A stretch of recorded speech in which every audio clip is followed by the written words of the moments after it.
నువ్వు మనిషికి చెందినవాడవా? నేను నీ వాడను అని అనడానికి సిగ్గులేదా? నువ్వు మనుషులకు దాసుడవా?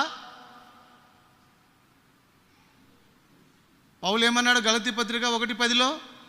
నేను మనుషులకు దాసుని కాను. ఏమన్నాడు ఆయన? నేను మనుషులను సంతోషపెట్టుకోరు వాడిని కాను. నేను మనుషులను సంతోషపెట్టువాడనైతే నేను నీకు దాసుని కాను. మనుషులు ఏమనుకున్నా సరే నేను దేవునికి దాసుడని అన్నాడు ఆయన గలతీ 1:10లో. నేను మనుషుల దయను సంపాదించుకొని చూచుచున్నానా? నేను మనుషుల దయ సంపాదించుకొని చూస్తున్నానా? దేవుని దయను సంపాదించుకొని చూచుచున్నానా? దేవుని దయను సంపాదించుకొని చూస్తున్నానా? నేను మనుషులను సంతోష పెట్టుకోరుచున్నానా? నేను మనుషులను సంతోష పెట్టుకోరుచున్నానా? నేను ఇప్పటికీ మనుషులను సంతోష పెట్టు వాడనైతే, ఇదిగో నేను మనుషులను సంతోష పెట్టుకోరు వాడనైతే క్రీస్తు దాసుడను కాకపోదును. క్రీస్తుకు దాసుడును కాకపోదును. హల్లెలూయా.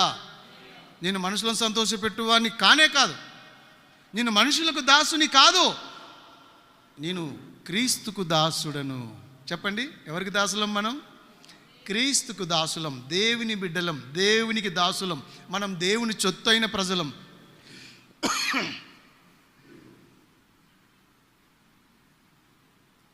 చీకట్లో నుండి ఆశ్చర్యకరమైన వెలుగులోనికి పిలిచిన వాని గుణాతిశయములను ప్రచురం చేయ నిమిత్తము ఏర్పరచబడిన వంశము, రాజులైన యాజక సమూహము, దేవుని చొత్తైన ప్రజలు. హల్లెలూయా. మనుషులకు దాసుడు కానే కావు. నువ్వు ఎప్పుడు కూడా మనుషులకు దాసోహం చేయొద్దు. బైబిల్లో కొంతమంది అంటారు, నేను అపోల్లో వాడను, నేను పౌలు వాడను, నేను క్రీస్తు వాడను. అవునా? ఎవరు చెప్పిర్రా నీకు? సైతాన్ చెప్పిందా? నువ్వు అపోల్లో వాడవెందుకైతావు?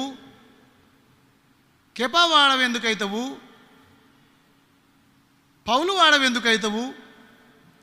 మాది ఈ సంఘం. ఏ సంఘం రా నీది దరిద్రుడా?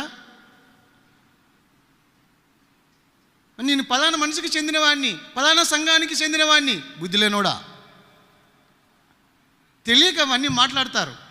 నేను అపోల్లో వాడను, నేను క్రీస్తు వాడను, నేను కెపా వాడను అనుకుంటున్నారంట. కొరింథీ